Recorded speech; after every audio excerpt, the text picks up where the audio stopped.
إن الحمد لله نحمده تعالى ونستعينه ونستغفره ونعوذ بالله من شرور أنفسنا وسيئات أعمالنا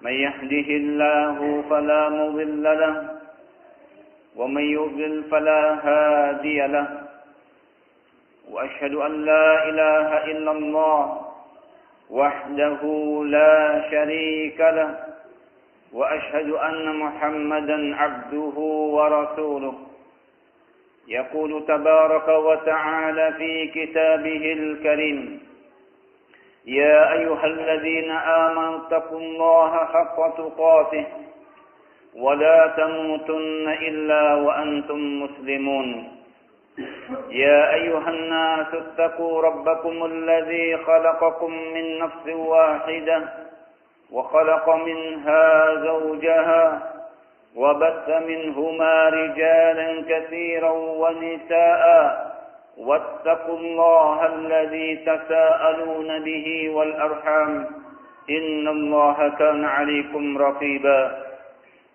يا أيها الذين آمنوا اتقوا الله وقولوا قولا سديدا يصلح لكم أعمالكم ويغفر لكم ذنوبكم ومن يطع الله ورسوله فقد فاز فوزا عظيما ثم أما بعد فإن أصدق الحديث كتاب الله وخير الهدي هدي محمد صلى الله عليه وعلى آله وسلم وشر الأمور محدثاتها وكل محدثة بدعة وكل بدعة ضلالة وكل ضلالة في النار أيها المسلمون معاشر المسلمين رحمني ورحمكم الله روى الإمام مسلم في صحيحه عن أبي ذر رضي الله عنه قال أبو ذر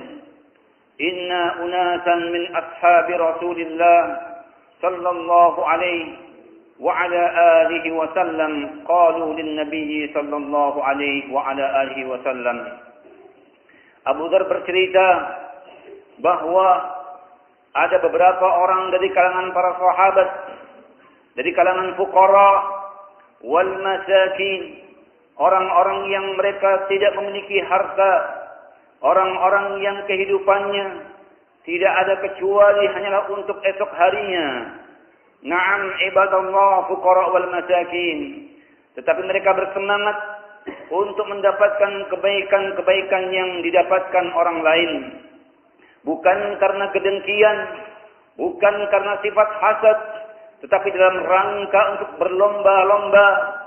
berlomba-lomba pada kebaikan yang mudah-mudahan dengan itu mereka mendapatkan arahan dan petunjuk dari Rasulullah sallallahu alaihi wa ala alihi wasallam.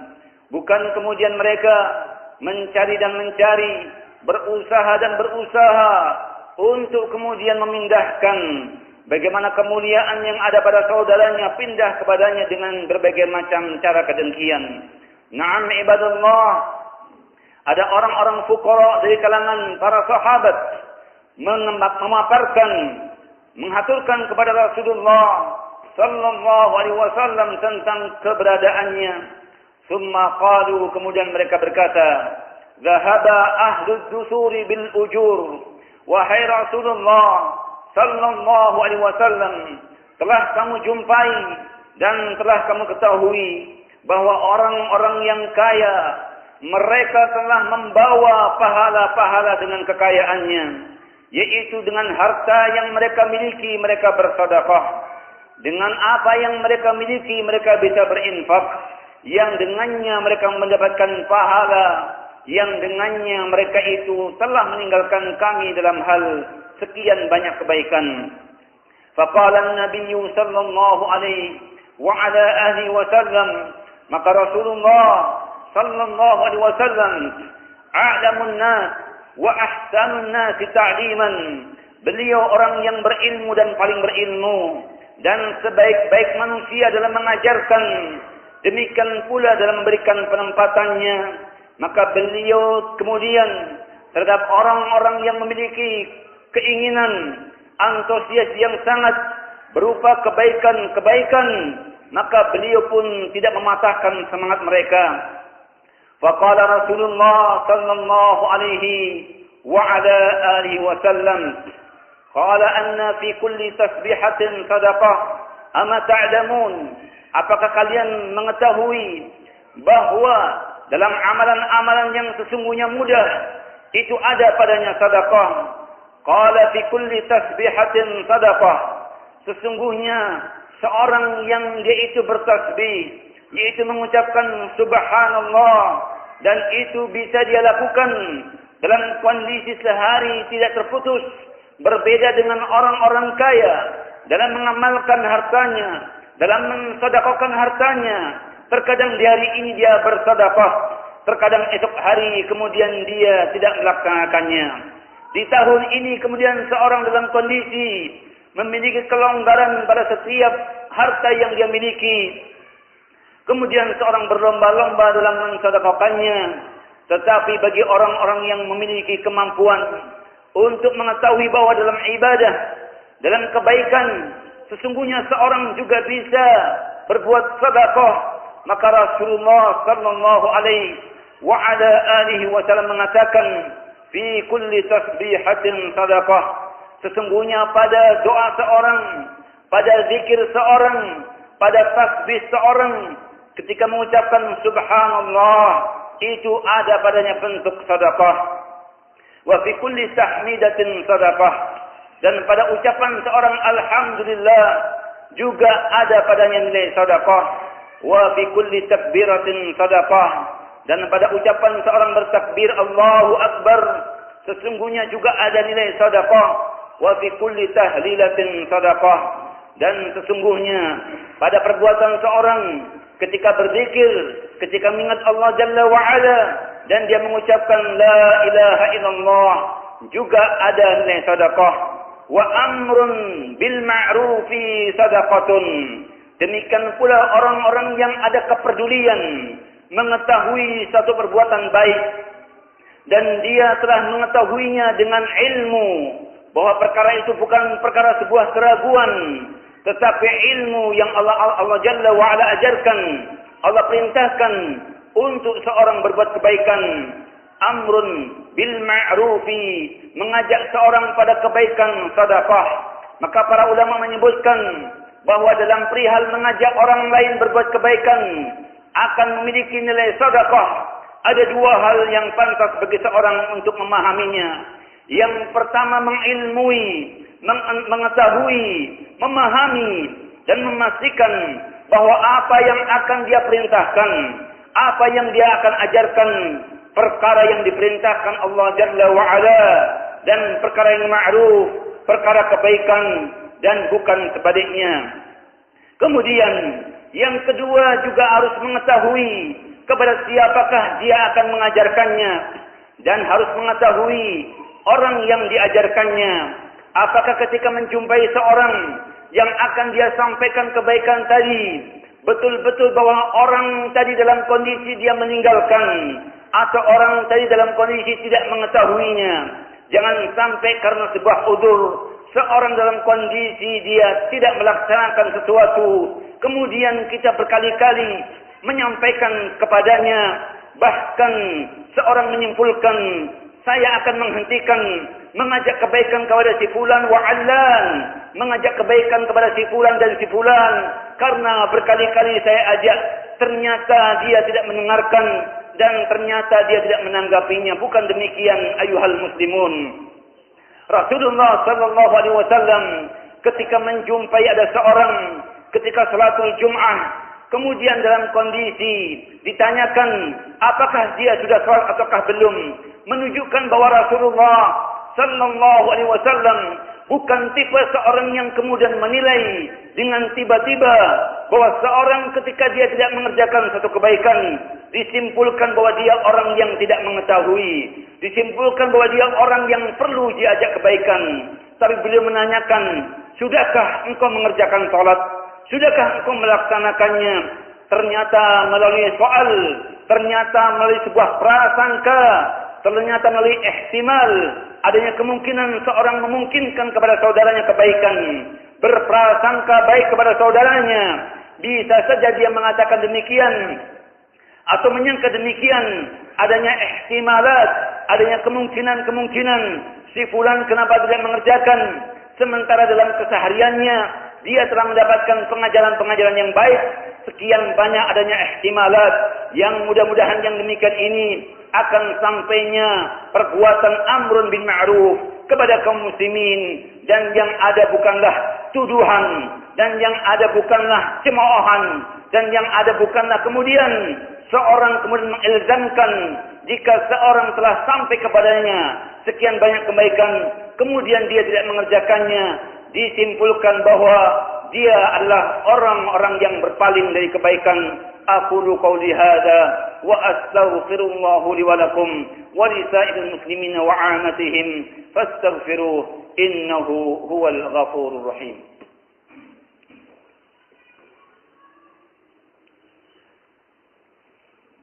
Alhamdulillah hamdan katsiran tayyiban mubarakan fihi kama yuhibbu rabbuna wa yarda, wa ashhadu an la ilaha illallah wahdahu la syarika lah, wa ashhadu anna Muhammadan abduhu wa rasuluh sallallahu alaihi wa ala alihi wa sallama tasliman katsira, amma ba'd. Ayyuhal muslimun ma'asyiral muslimin rahimani wa rahimakumullah. Kemudian juga Rasulullah sallallahu alaihi wasallam menyebutkan wan nahyun 'anil munkari sadaqatun. Demikian pula kepedulian seorang mencegah perkara-perkara kemungkaran juga sedekah. Tentunya perkara ini juga akan bernilai sedekah, sama dengan pembahasan dalam perkara al-amru bil ma'ruf. Seorang dalam melaksanakan mencegah perbuatan melarang saudaranya dari perkara buruk, tentunya dua hal yang juga harus dia pahami.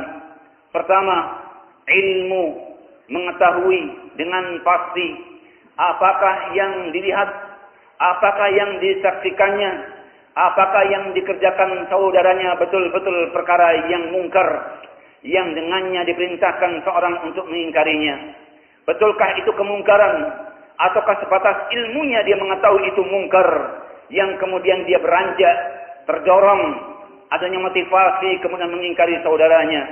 Kemudian yang kedua, apakah betul-betul saudaranya ketika melakukan perbuatan mungkar tadi dalam kondisi dipastikan bahwa kemungkaran yang dia jalankan dalam kondisi seorang yaitu betul-betul di atas ilmunya, atas pengetahuannya, ataukah dalam kondisi seorang ghaflah, ataukah dalam kondisi seorang belum mengetahui. Lihatlah bagaimana muamalah perbuatan, demikian pula hubungan seorang yang berilmu dengan orang-orang yang jahil, dengan orang-orang yang belum mengetahui. Apakah kemudian kita menyamaratakan kepada orang-orang yang belum tahu kepada hal bahwa itu kemungkaran, kemudian dia jatuh kepadanya, dan cara bagaimana kita mengingkarinya. Demikian pula bagaimana kepada orang-orang yang telah tahu itu sebuah kemungkaran dan bagaimana kita mensikapinya. Demikian pula orang-orang yang telah mengetahui sebuah kemungkaran, kemudian dia jatuh padanya, dan di sana ada berbagai macam sebab kenapa dia mengerjakannya. Na'am ibadallah, bahwa perkara seseorang al-amru bil ma'ruf itu sedekah, demikian pula nahyun an munkarin sedekah. Seorang ada kepedulian mengajak saudaranya dalam hal-hal yang baik, manakala ada saudaranya muqassirun, ada pada saudaranya perbuatan-perbuatan yang dimana telah dia ketahui, tetapi ada kelemahan, tetapi ada perihal-perihal. Kenapa saudaranya dalam kondisi tidak ada antusias, tidak ada kekuatan, tidak ada semangat untuk berbuat baik, maka hendaknya seorang peduli untuk mengajak kepada saudaranya. Karena perihal orang mengajak kebaikan bukan kemudian mengentaskan, bukan kemudian memindah orang yang tidak tahu kepada orang yang tahu, tetapi juga termasuk amrun bil ma'ruf. Mengajak kebaikan ialah seorang yang menjumpai saudaranya dalam kondisi telah sampai kepadanya ilmu, dalam kondisi telah sampai kepadanya pengetahuan atas satu perbuatan, yang diperintahkan Allah Jalla wa'ala. Kemudian dalam kondisi ada hal-hal yang menyebabkan seorang kemudian dalam kondisi lemah semangatnya, dalam kondisi ia tidak giat mengamalkannya, maka dalam hal ini termasuk digolongkan kepada amrun bil ma'rufi. Seorang telah menegakkan, mengajak saudaranya kepada kebaikan. Demikian pula dalam hal mungkar. Janganlah kemudian seorang menyimpulkan orang-orang yang jatuh pada kemungkaran, ia kerjakan di atas ilmunya. Bahkan keumuman yang terjadi pada kita, kemungkaran yang kita jatuh padanya, keumuman disebabkan karena tidak adanya ilmu padanya. Ayyuhal muslimun, ma'asyul muslimin, innallaha ar-rafiq yuhibbur rifqa. Sesungguhnya Allah Jalla wa'ala, zat yang sangat lembut. Allah Jalla wa'ala, zat yang sangat penyayang. Dan sesungguhnya sifat kelembutan itu dicintai oleh Allah Subhanahu wa ta'ala. Maka dalam hal ini bukanlah bermakna seseorang kemudian dalam segala hal beranjak berdasar kepada apa yang dicanangkan oleh Al-Imam Al-Bukhari, babu al-ilmu qabla al-qaul wal amal. Pentingnya seorang mendapatkan ilmu sebelum berucap dan sebelum beramal. Tetapi jika seorang telah mengilmui sesuatu, maka hendaknya seorang berlomba-lomba sebagaimana berlomba-lombanya para sahabat ketika mereka mendapati orang-orang kaya dengan kekayaannya mereka telah melampaui, telah mendahului, telah meninggalkan mereka dalam sekian banyak kebaikan.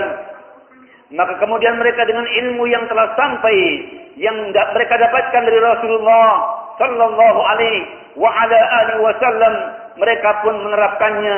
Maka banyak para ulama menyebutkan al-ilmu atau al-amalu bima alim. Seorang hendaknya mengamalkan atas ilmu yang telah dia dapati.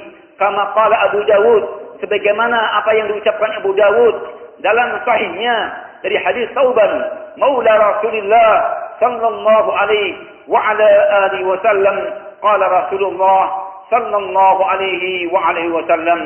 Thauban maula Rasulullah sallallahu alaihi wasallam meriwayatkan sebuah hadis dari Rasulullah sallallahu alaihi wasallam, man takaffala li, barang siapa yang memberikan jaminan untukku, alla yas'alan nasa syai'a, untuk kemudian tidak meminta-minta kepada siapapun, atakaffalu lahul jannah, akan aku berikan jaminan untuknya jannah.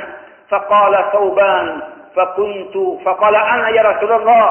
Kemudian Thauban mengatakan, saya ya Rasulullah, aku tidak akan meminta-minta kepada siapapun. Faqala Thauban qala fakana la yas'al 'anil nasi syai'a. Kemudian Thauban dalam hidupnya tidak pernah meminta kepada siapapun.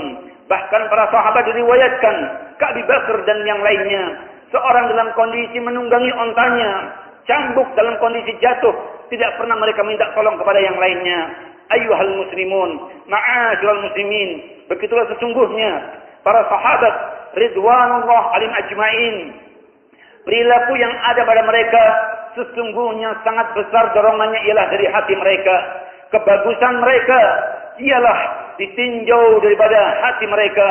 Bagaimana mereka mendapatkan siraman, demikian pula pengajaran, demikian pula bimbingan dari Rasulullah sallallahu alaihi wasallam dalam hati-hati mereka, sehingga amalan-amalan yang sesungguhnya kecil mereka anggap, tetapi sesungguhnya apabila dikerjakan besar di sisi Allah Subhanahu wa taala. Demikian pula amalan-amalan yang seolah-olah remeh dosanya, seolah-olah ringan dosanya di mata kita, sesungguhnya anggapan mereka ialah anggapan yang besar.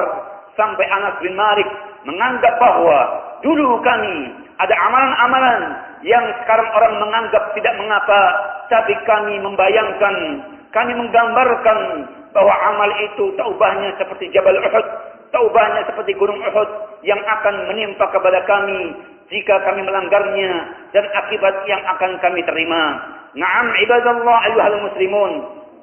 Maka hendaknya seorang berusaha bahwa dalam melihat kehidupan dan dalam melihat kenyataan apa yang dikerjakan oleh saudara-saudaranya berupa kebaikan, diperbolehkan baginya untuk berlomba-lomba, dan bukan tolak ukurnya dan bukan yang mendasarinya karena sifat hasad dan dengki, tetapi hendaknya seorang betul-betul mengharap semua itu untuk mencari kebaikan, untuk keselamatan dirinya, dan tidaklah sesungguhnya perkara-perkara yang terjadi pada saudaranya berupa kesesatan, berupa di mana seorang berbuat keburukan, kemudian seorang disesatkan oleh Allah Jalla wa'ala, yang kemudian dalam hari ini kemudian seorang dalam kondisi meratap, menangis dan menyesalkan, dan kemudian berlalu sampai pada tingkatan seorang pun mengikuti apa yang dilakukan berupa keburukan-keburukan saudaranya. Sesungguhnya dalam kehidupan seorang akan menjalani sekian banyak cobaan dan ujian, maka bagi seorang tidaklah akan memudaratkan imannya apabila sang ayah dalam kondisi tidak mendapatkan hidayah. Seorang hendaknya berpijak dan bersandar kepada Allah. Keimanan yang telah Allah anugerahkan padanya tidak akan memudaratkan jika sang anak juga tidak sama-sama memahami apa yang selama ini dia pahami. Maka bersyukurlah ibadallah ketika Allah Jalla wa'ala memberikan kekuatan kepada kita semua, kepada kaum muslimin, manakala mereka terus dan senantiasa berlomba-lomba pada kebaikan. Subhanakallahumma wa bihamdika asyhadu an la ilaha illa anta astaghfiruka wa atubu ilaik. Wa sallallahu ala nabiyyina Muhammad wa ala alihi wa sahbihi wa sallam. Walhamdulillahi rabbil alamin. Aqimus salat.